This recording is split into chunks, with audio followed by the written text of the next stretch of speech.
Yo, what's up mga kapucho? GT Prime here. Welcome again sa aking YouTube channel. Ito pala ang karugtong ng aking Iba Zambales Rides. Ngayon naman tayo ay tutungo sa probinsya ng Pangasinan. Dahil taga doon ang isang kasama kong balawis. At doon naman kami magpapalipas ng gabi. Kaya naman kami ay lumarga na. At simula dito hanggang sa aming pupuntahan ay meron 120 plus kilometer mga kapucho. So ibig sabihin, bibiyahe pa rin kami ng mga 3 oras mahigit. At alam niyo ba ang Daang Kaligasan mga kapucho? Ito yung may malawak na kalsada at napakaraming overlooking view. At ito ay nag-viral sa Facebook. Kaya marami nagpupuntahan dito mga riders para kumuha ng mga picture. At marami ring mga nagbabike. So ito yung merong 54 kilometer 4-way lane National Highway under the Build Project ng ating Pangulong Duterte. At ito daw ang magiging shortcut sa dalawang probinsya ng Zambales at Pangasinan. Kaya kung meron ka pang 2.5 hours na bibiyahe patungo sa dalawang probinsyang ito, ay magiging 1 oras na lang kapag ikaw ay dumaan sa Daang Kaligasan.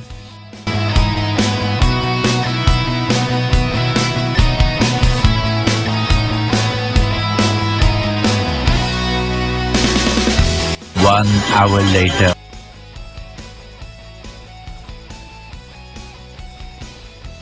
Ayan, nandito pa kami sa may Zambales pa to.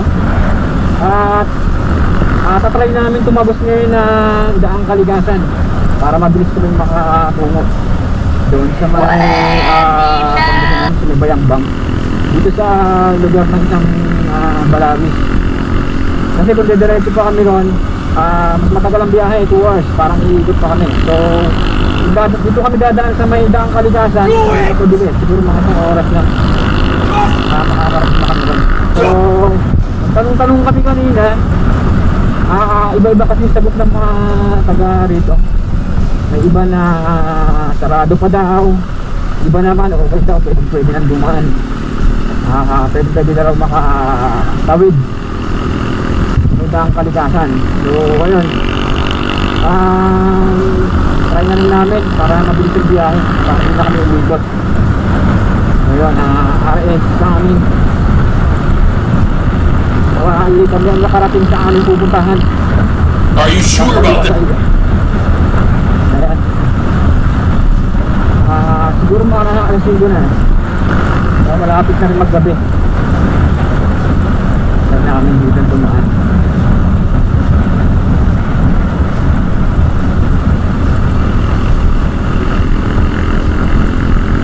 Ayan, nagpakarga na kami kanina. Pinagdagan na namin yung aming gas. Nagpapuntang na kami. A few moments later. At ito na ang Daang Kaligasan. Ganda ng kalsada at ang lawak na talaga namang mag-i-enjoy ka sa kakabingking. Dito ay maiisip mo na mag-top speed at mag-100 banentong.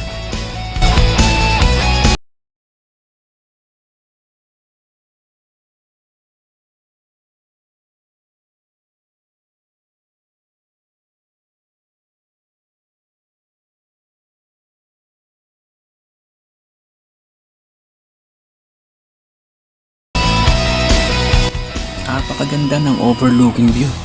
Kahit hapon na ay mai-enjoy mo pa din.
Medyo paahon sa part na ito, kaya bumagal kami.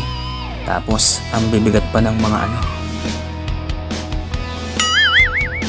Kaya talagang uugong ang iyong makina sa pag-akyat.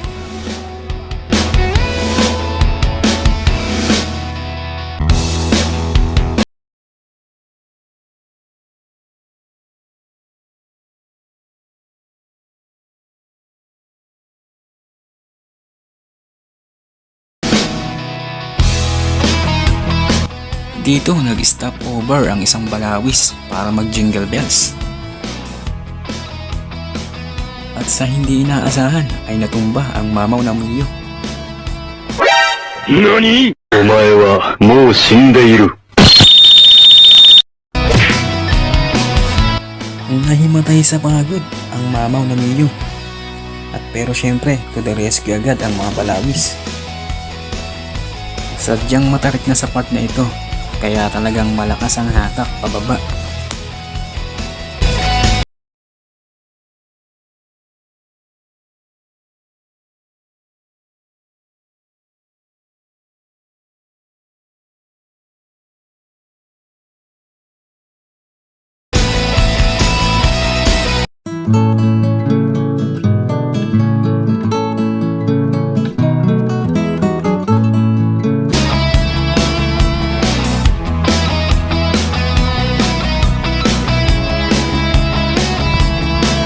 At kami ay nagpatuloy na. Kailangan na namin bilisan dahil magdidilim na. Dito ay wala nang mga kabahayan at wala pang poste ng mga ilaw.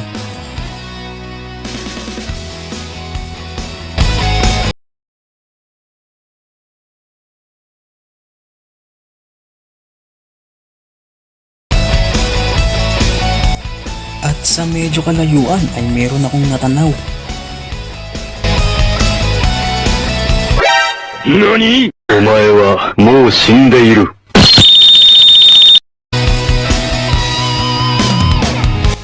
My chicks! Wow!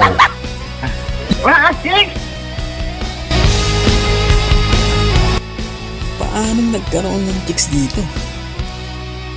Balikan ko pa sana eh. Next time na magkagabi na eh.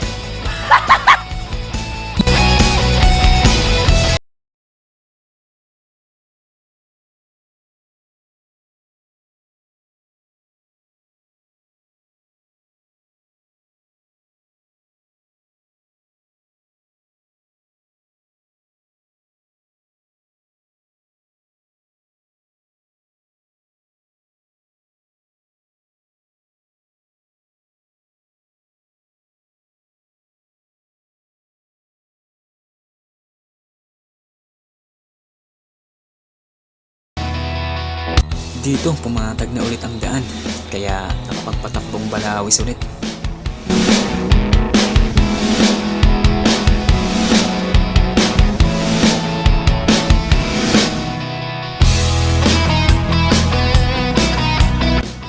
Panatag pa ako sa parteng ito dahil tuloy-tuloy na kalsada pa ang aming dinadaanan. Kaya maaga kami makakarating sa Pangasinan.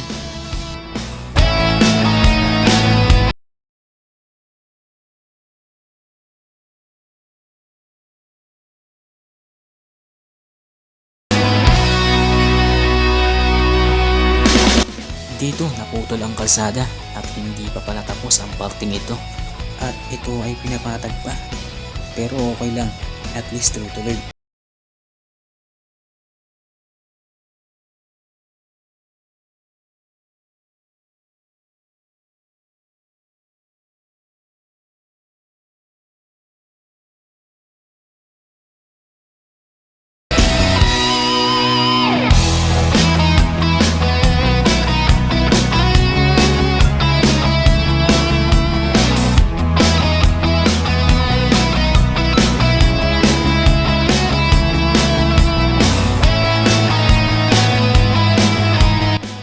Dito ay may nakasalubong kami ng mga kabataan at naisip namin na magtanong sa kanila kung tuloy-tuloy pa ang daan na aming tinatahak.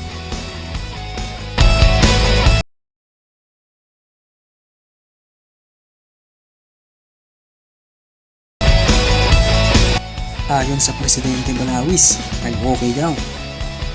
Okay nga ba?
Nabuhayan ako ng dugo dahil may kalsada na ulit at alam kong tuloy-tuloy na ito hanggang dulo.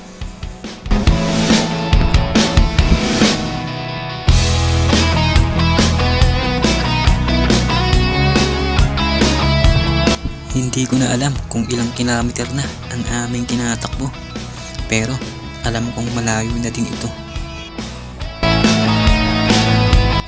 Dito ang hindi namin inaasahan at dito ang simula ng aming kalbaryo.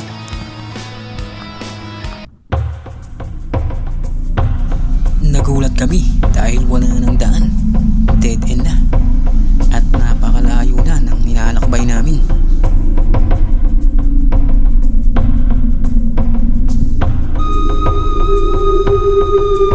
Paaktay, saan kami dadaan nito? Naisip ko na no choice at babalik kami. Lumalalim na ang dilim. Sa di kalayuan ay may tao kaming nakita at agad namang pinuntahan ng isang balawis para magtanong kung posible pa kaming makadaan.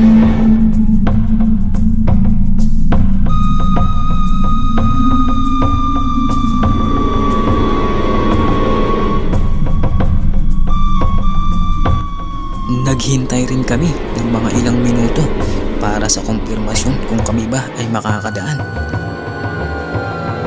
Hinihintay namin ang balawis na nagtanong. A few moments later. Kumpirmado sa isang balawis at makakatawid kami. Kaya hindi na kami nag-aksaya ng oras pa.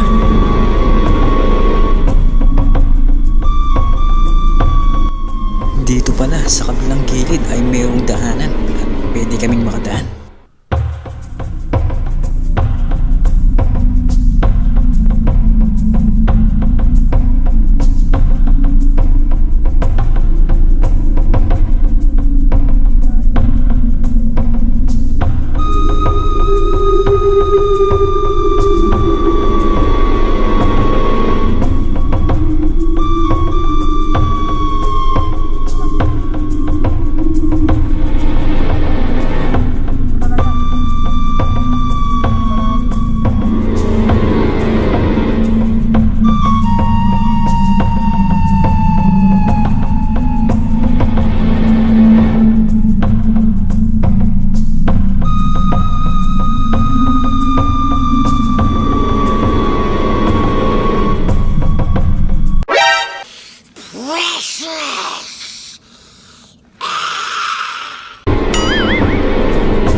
May konting katubigan kaming tinawid.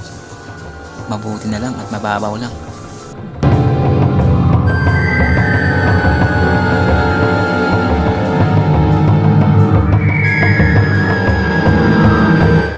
Nagtuloy-tuloy pa ang aming biyahe at hindi kami humihinto. Natawid namin ang karugtong at may kalsada na ulit.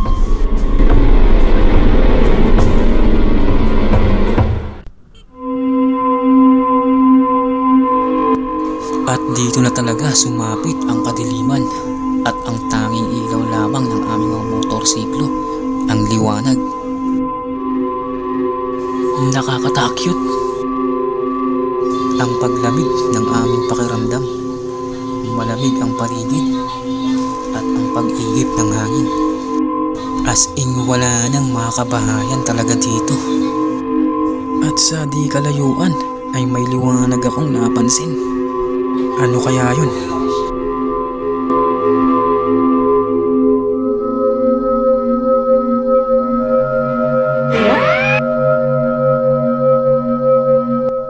Pinagmamasdan ko ang umiilaw na yun. Isa kayang kapre?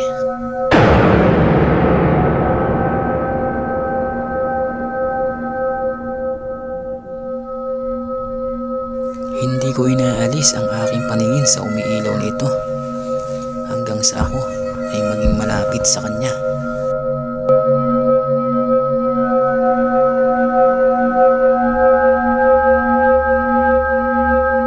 At nang malapitan ko itong makita ay isang nasusunog na puno. Napaisip ako kung paano nasunog ito. Hindi na namin pinansin ito at nagpatuloy na kami sa aming biyahe. Ako ang nahuhuli sa amin at naramdaman kong bahagyan lumamig ang aking likuran.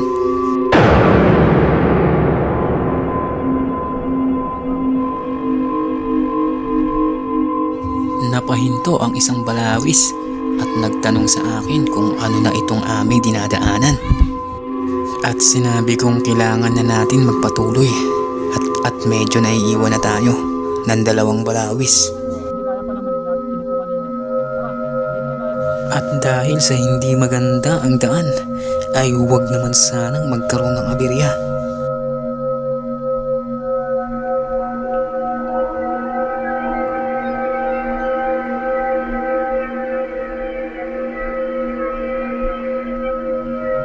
Ang isang mahirap dito ay pag meron sa aming maplatan ng muka ay nanggulong.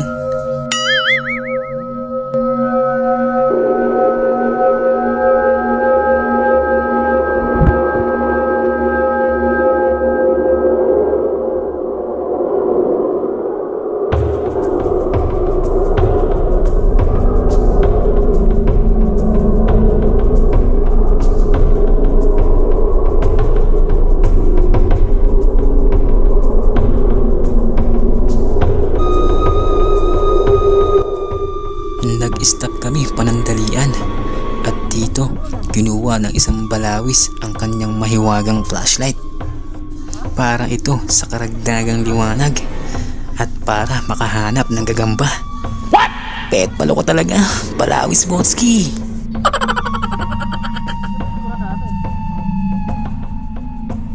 Napansin namin kakaiba na ang aming dinadaanan pero nakangiti pa ang isang balawis na to.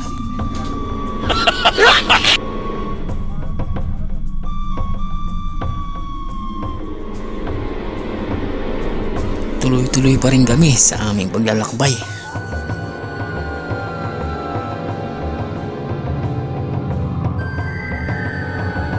At sa aming pagdaan dito ay mukhang hindi lang isang oras.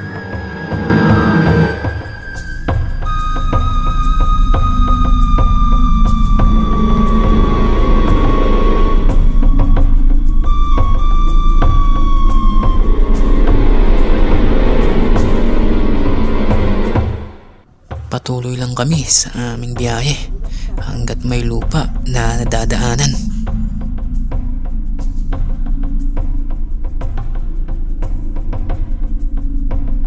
May natanaw kaming mga ilaw ng mga sasakyan.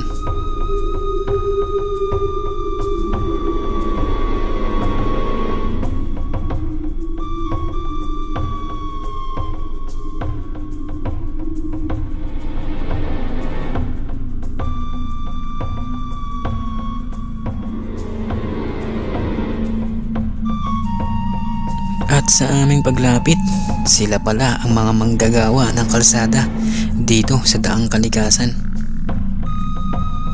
Napansin naming busy sila sa paggawa ng kalsada at parang hindi nila kami nakikita. Kaya naisipan na namin dumaan na lang sa gilid dahil nakaharang ang kanilang dalawang mixer.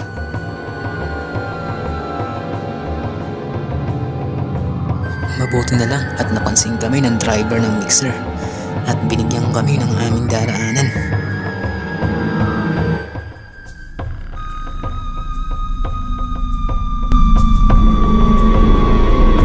Maraming salamat sa kaputyong driver ng mixer.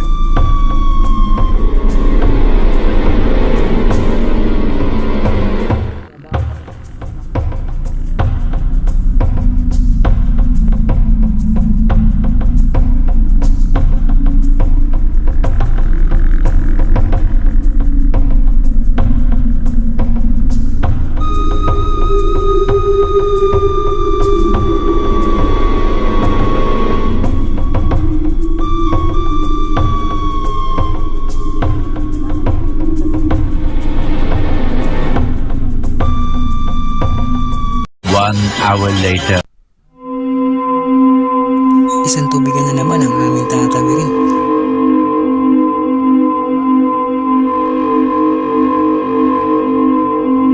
Dahil mababa ang aming mga motor, ay chinik muna namin kung malalim ang tubig. At mukhang kaya naman, kaya nagpatuloy na kami.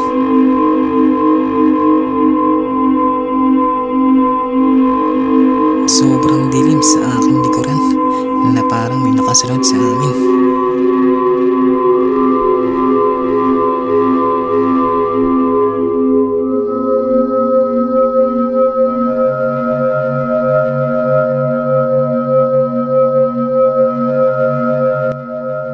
Sobrang lala na ng aming dinadaanan at talagang alog-alog na kami. At nag-alternate na ng upo ang aking wet packels.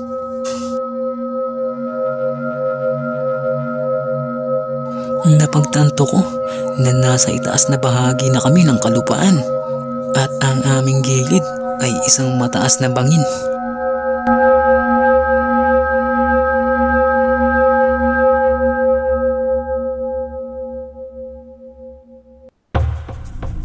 Napakatahimik ng paligid. Malamig, malakas ang hangin, at tanging pagaspas lamang ng mga damo ang iyong maririnig.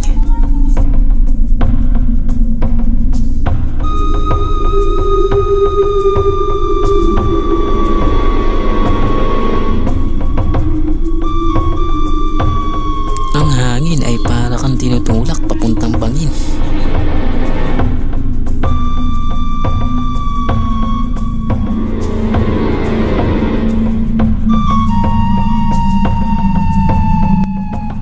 Dito, parang paulit-ulit ang aming dinaraanan.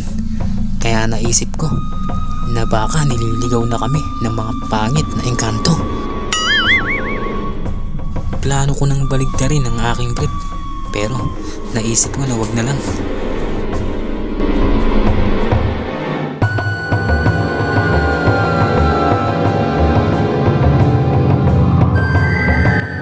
May nadaanan kaming samandaan at mayroong signage na nakalagay, kaya dito ay chinag namin.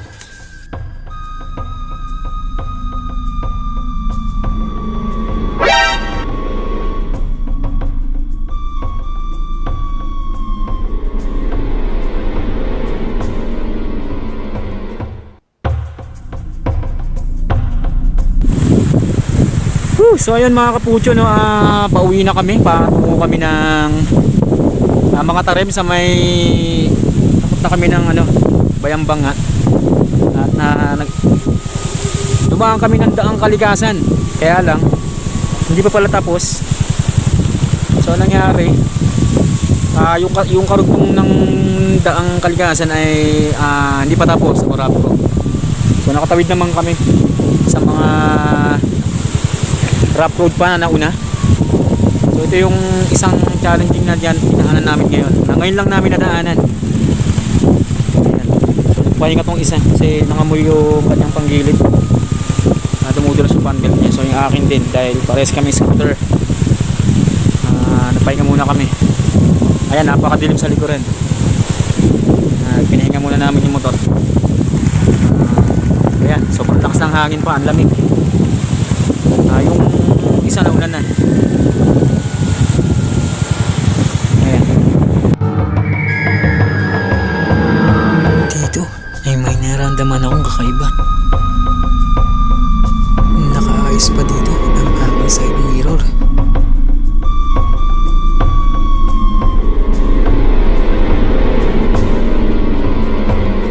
At habang kami ay paalis na,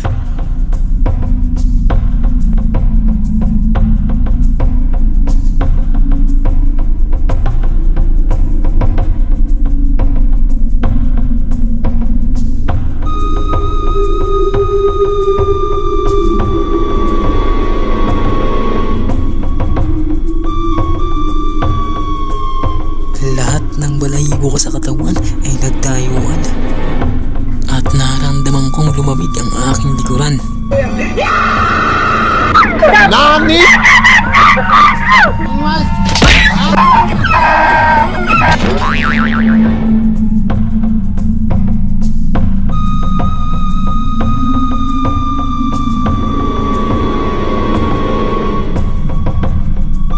Lumalakas pa ang hihip ng hangin at parang tinutulak ka nito papuntang bangin.